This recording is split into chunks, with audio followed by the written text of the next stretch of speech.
Welcome to After 10, a brand new talk show from Arirang TV. Each week, we'll be sitting down with newsmakers from Korea and the world to talk about the issues of the day.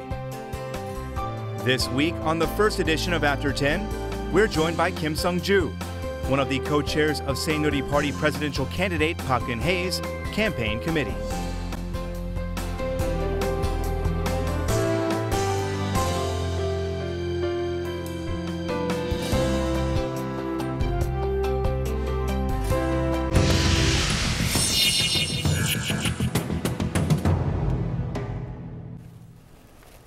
Kim Sung-joo, thank you so much for being here with us today. We appreciate it.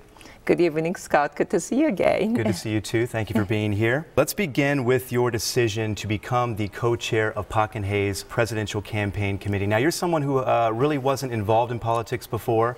You are new to the political arena, yet you find yourself right now in the thick of things, in the middle of 박근혜의 campaign, being one of 4 people leading her campaign, really.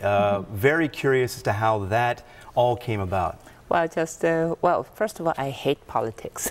That's why last few presidents been, calling me all the time to help their, presidential campaign. Or even after elected, they also offered me all kinds of positions, from minister to be congresswoman. I never accepted. Why? I hate politics. Why?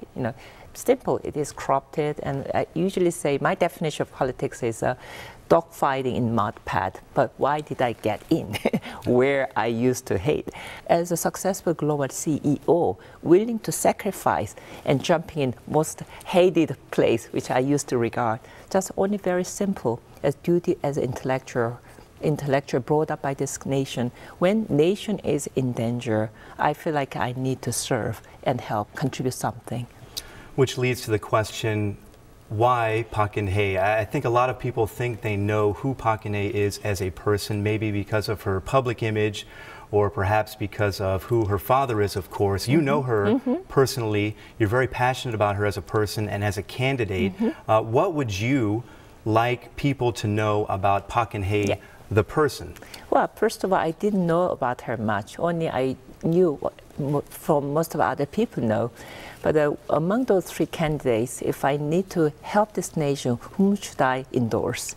I feel it was Bakune. Why? First of all, she's an honest person. I think she's the only one that doesn't change her words. Really, women of integrity, very rare in Korean politics. And second, she's female. I think, when you look at the Korean politics, why it's so dirty? Because big boys club, heavy drinking, and also a lot of the closed-door politics, and not transparent. But when I see her, even though, yes, she comes from old father's background, however, she's different. And she's shown already proven record that last couple of decades, through her political activities, she never changed her words, which is so rare. So that's why I trust in her. So when I met her in person, I could really see that. I could be convinced that she's the one who will change and lead the future of Korea. And she convinced you, essentially, being the person that she is, to be a part of her campaign. Because I'm not an easy person to deceive, because I'm very discerning. So because of my background, even my business, I never cheated tax, I never bribed. I fought against corruption in business life. Therefore, when I see her, she's honest. This is the best quality I want to really promote and endorse. And we'll certainly talk about the issue of corruption in a little bit. But before we do, I do want to ask you about being the co-chair of a presidential campaign. I doubt many people know what a co-chair does exactly on a daily basis. Obviously, you're here. That's part of your job duty. But what is your daily routine like? What do you do on a day-to-day basis to help Bakune get elected? Well, actually, when they call me, after actually seeing her, I just went to see her only for 1 hour advice, how the future course of this nation should be. I thought that was it. But within 24 hours, when she called me back, she said, well, you should be the co-chair of presidential campaign. I said, absolutely no. I have no idea. I don't want to. But eventually she convinced to, coming in. What I do is very simple. I think, I don't have to do something internally. I think what they do is all right, what they're good in it. But what I could add up is, first of all, about her image is not well known. She's known as the Presidential Park's daughter, but she as a woman, I think she was really warm, open-minded, and also she was really truthful, which that really fascinated me. So I started calling her Grace. That became her new nickname from me, because I treat her like an elder sister, because I had a lot of things to admire her about. And second is because of her party came from much old system. That's what the opposition party is, attacking about.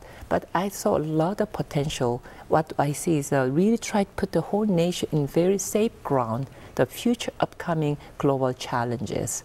And also she's the person who can really reform politics most a certain way. Because she's, usually the female, even American politics, or even American business world, all the whistleblowers were women. Because women has a motherhoodship, not because anything they are morally better than men, because they are really care for the community, and we want to really see our future generation living in better society than my own self-interest. So she's the one who can reform in the very, very safe ground in this very challenging world ahead. And part of your job on a day-to-day basis is addressing some of these concerns and controversies that have surrounded Park Geun-hye for the past few months. And you mentioned her father, Park Chung-hee, of course, on one hand credited with bringing about, or at least creating an environment to bring about rapid economic development, also condemned, of course, for his authoritarian style of rule and human rights abuses. Park Geun-hye has been addressing this issue more and more recently. In your estimation, in the campaign's estimation, has she done enough at this point in time to finally put this issue aside and put it to rest? Well, I think so. First of all, let me talk about, and I think all politics, even political debate, should be fair. How about the opposition party, let's say Moon Camp? What have they done? Just the president before he was serving, President Roh, what happened? He died. Why? Because he was clean, corrupted. He should be responsible for that as a chief of staff. Why we don't talk about that past? We talk about 30, 40 years before, when still Korea is very much formulating, democratic, capitalist new system, which you just adapted after Korean War. Complete devastated country. So what I want to say is, I don't want to just advocate what President Park did before. It's because each president we saw last few decades, unfortunately, they started well, they ended very, very a sad way. Either they go prison or they died. Why it happened? We should not repeat the same kind of unfortunate history. So for me, what I want to say is, yes, each president has their own, let's say, accomplishment in a good way, economic way, political system way, whatever. But also they had something better thing happen, not only by their own fault, but also surroundings, by also circumstances around in the they were situated. So what I want to say is that we have to be very fair. Just the opposition party only attacking her because the 30, 40 years or the past history. Why we don't talk about future? So constructive way. You think it's all political, essentially? Yeah, absolutely. Is what I'm hearing. Yeah, very unfair too. But I mean, there are plenty though of Korean people who have a real hard time separating in their mind, at least, the fact that Park Geun-hye is the daughter of the country's most notorious dictator in many respects. Are you saying that shouldn't be an issue in their minds, that Park Geun-hye should be judged completely separate from that? Well, if we want to judge in that way, none of these candidates are now free from the past. That's what I want to say. Okay? You're saying that none of them are clean completely? Not at all. So that's what I want. So let's be very fair. And also, she was only 3, 4 years or 7, 8 years old. Why she should be burdened from the past, the fault or some mistake done by her own father? Of course, wrong things should be completely, completely regarded as the wrong things, because each president has done anyway some wrong things, including President Roh. Okay, so now we want to really debate more future-oriented, policy. How put the Korea next stage to be really globally sounding country? We should really concentrate that like a Romney and Obama debate. Look at that. How constructive is it? But why we don't talk about constructive? Only talk about these past and ideological struggle, which is the opposition party is good in it. And look at the previous president. What he did a good job? No. And cropped it at the same time. But why we don't talk equally about it? That's what I want to say.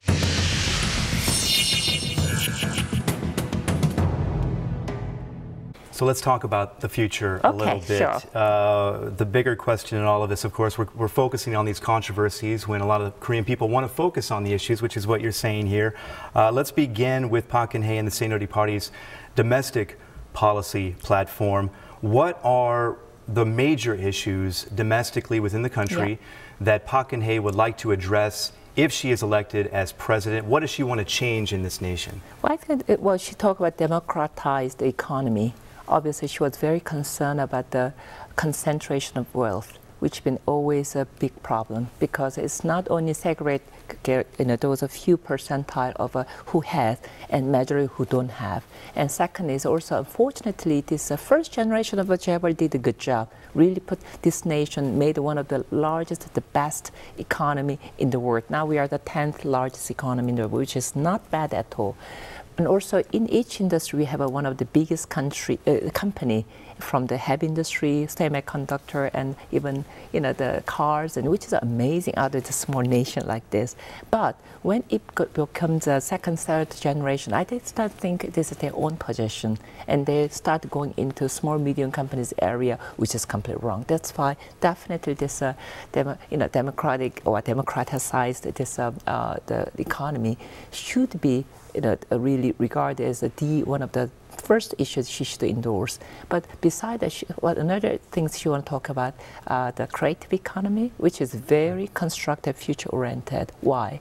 Because Korea is one of the highest IT infra in the world, and many of these old industries is losing the competitiveness in the global scale. But when we are competing next to China, they have a 100 times bigger territory. They have a 40 times bigger population, and also they have a 1/5 of our maybe salary or the labor cost. We have no way to compete scale size-wise. But now if we go into more different competition, in a sense, more brainware, which means that Korea, even though only 47 million, but proven to be, we have one of the smartest brain in the world. And in that regard, if we have already good information technology infra, put all the industry from agriculture to whatever we have, and put in this one, and also even government itself become a center of information desk, and then we can really create many new jobs and new even businesses out of this new platform. Then we can think about that our market is not limited here. Our market in virtual reality is unlimited in a sense, the global scale we can expand. That's what she's talking about. So this term, economic democratization, Gyeongju Minjuha, which keeps coming up in this campaign, I think a lot of people aren't exactly clear about what exactly it means. So you're saying basically under Park Geun-hye, economic democratization means expanding these sectors where Korea is so successful right now, and educating people more in these sectors and getting the economy going in that way? Is that also, I mean, she will definitely put a very clear regulation on Jaeol, going into further unfair competition of further expansion that way. It's perfect. This is something that I really wanted to talk to you about. You have a very unique perspective. You have grown up your entire life in a chaebol family. But not really, just only by bone. But involved in a chaebol most of my majority life, I've been from scratch. I lived in the real middle low class life for a while. And you've described yourself as a left-wing chaebol. That's right. Explain that to us. What exactly does that mean? That's what you just mentioned. Even though by born, in some ways I cannot choose my parents, right? So I've been born and brought up in chaebol family. That's true. But I really decided, because as a woman, and I could not pursue my own life. That's why I went ahead and against the family wishes and kicked out. That's what that's why I'm here. And from New York, when I started working, and I was really one of the lowest class, let's say, because every cent I had to save for survival. When I came to Korea, none of the banks even lent money to me because I was women, and I had no other position for putting as a collateral. So I have to build everything by myself. So still, I have about 1,000 people working with me. But why maybe I'm being so successful globally? Because every single expansion I go out in each country, I'm always in the frontal place, not typical, kind of a chairperson sitting in his or her own big office. Never. So that's what I'm willing to say. I'm the Jabba for that. Yeah. And you've also been very outspoken throughout your professional career against corruption. Yeah. As we know, corruption is a huge issue within the government here.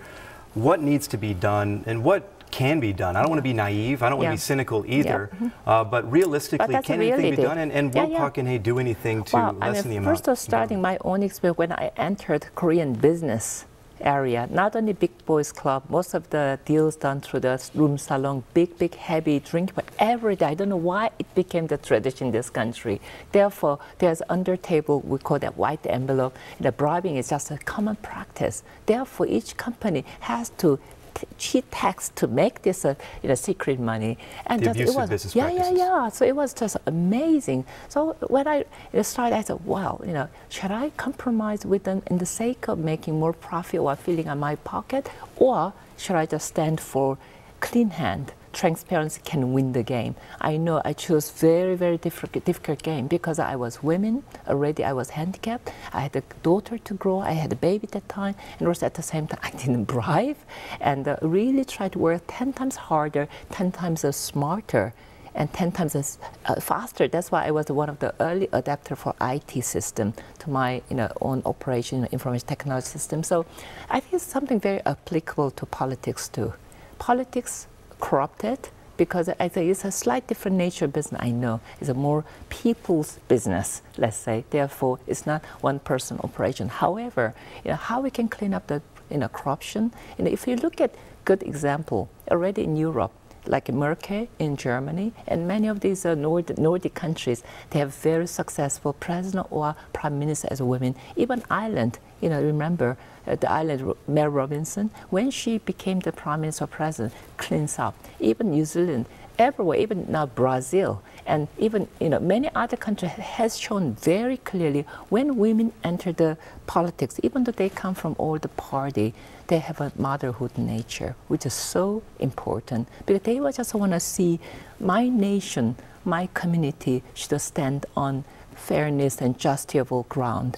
Therefore, they are willing to sacrifice, clean up the corruption. So by extension, by Park Geun-hye being a female, you think by extension that alone is going to help sort of clean things up? I think so. Who else? Because now even previous president, under Mr. Moon was a chief of staff, are they clean? No. They repeat the same problem. Even further, they divided this nation so badly, which we cannot afford.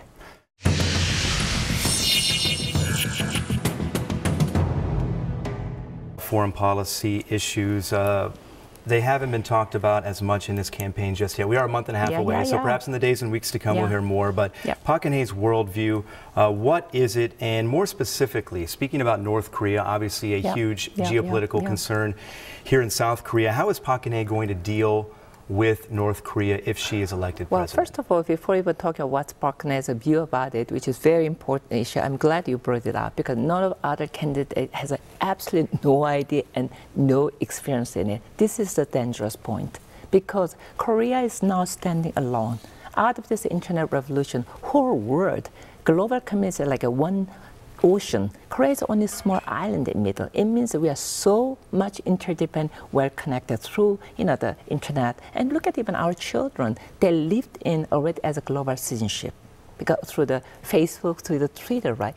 We are not alone, isolated. Unfortunately, two other candidates completely isolate Korea, like stand alone, and we just like very much black and white kind of theory. We should just tackle over them, then we will win and will reform. But how about what do they know about foreign politics? Okay, let's go back to Park Geun-hye's case. Right. Because she experienced all through her life, she's a special envoy to North Korea, to America, to Europe, to even China. She speaks 5 languages. Who other candidates do? So she has much more experience in a sense of dealing with the different regions, different kind of international politics dynamism. And so I feel she will be the most safe, proven leader to do with that. So if we look at the 5,000 years of Korean history, why we've been invaded so many times, brutally hurt by others, because unfortunately we are surrounded by 4 four strong powers: Russia, China, Japan, not even America. You're from America, right? That's correct. But we are allies, Sure, so we are friends.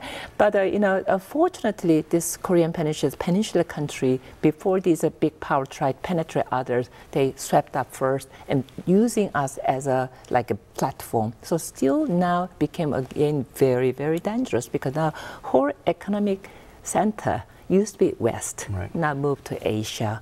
So engine of this Asian economy, where is the engine? China, Korea, Japan. And now Korea is standing in the middle of this engine, became economically, international politically, most sensitive area. Right.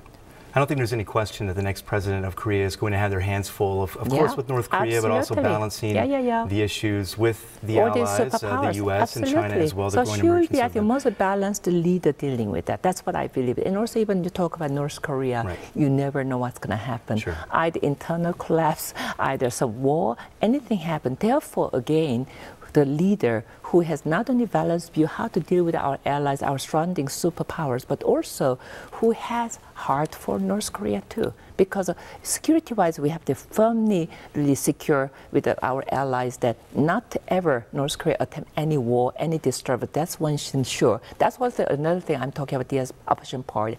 They are very dangerous being. Even look at this NLL debate. Right. They just deceive whole nation, whole people. What they did in the secret, now they don't revere, but that's where all this struggle comes from.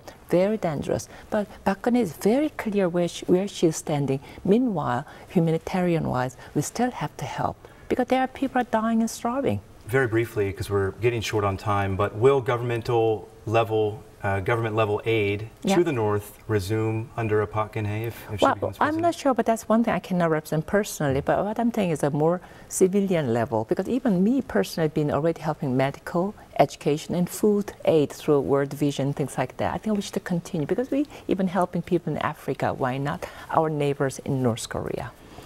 And I want to talk about Park Geun-hye as a leader.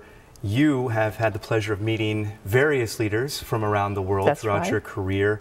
What do you personally consider to be the most important qualification in terms of being the leader of a country? Integrity. Integrity. And Park Geun-hye has that. Yeah, because I go Davos World Economic Forum every year.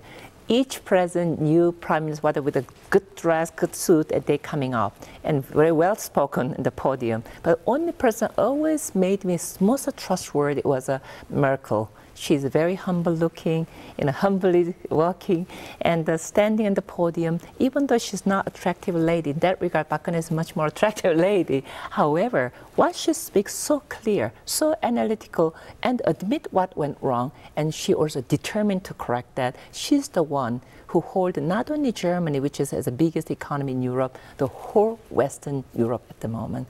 I think that's what I see. Park Geun-hye has the same quality, integrity, which is the critical issue, I tell you. And we're now a month and a half away from Election Day. The polls continue to indicate this is a very tight race. Yep. I do want to ask you, what challenges remain for Park Geun-hye in the days and weeks to come? Well, I think she should really revere more her truthful heart, integrity she has, which is an amazing quality none of others has. And also, as you mentioned, that these are foreign affairs and security issues, or the economic issues, none of other candidates ever had any proven record.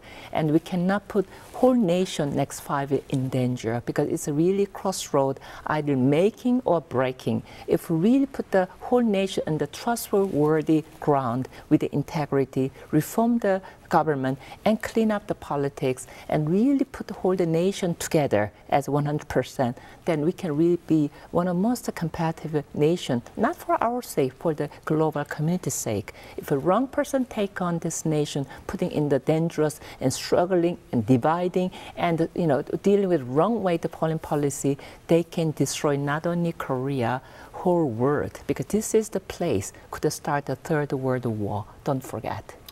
That is quite a statement, and unfortunately we have to leave it there. We've run out of time, but we do appreciate you coming in to speak with us today. Ms. Kim Sung-joo, thank you so much. I'm sure our nation, our people will be wise whom to choose. Thank you very much. Our destiny. Thank you so much. Take care. And that does it for us this week. Next week, we'll be speaking with a representative from the Democratic United Party candidate Moon Jae-in's camp. If you have a question you'd like me to ask or just want to give us some feedback, send us a tweet or write on our message board. We'll see you next week after 10.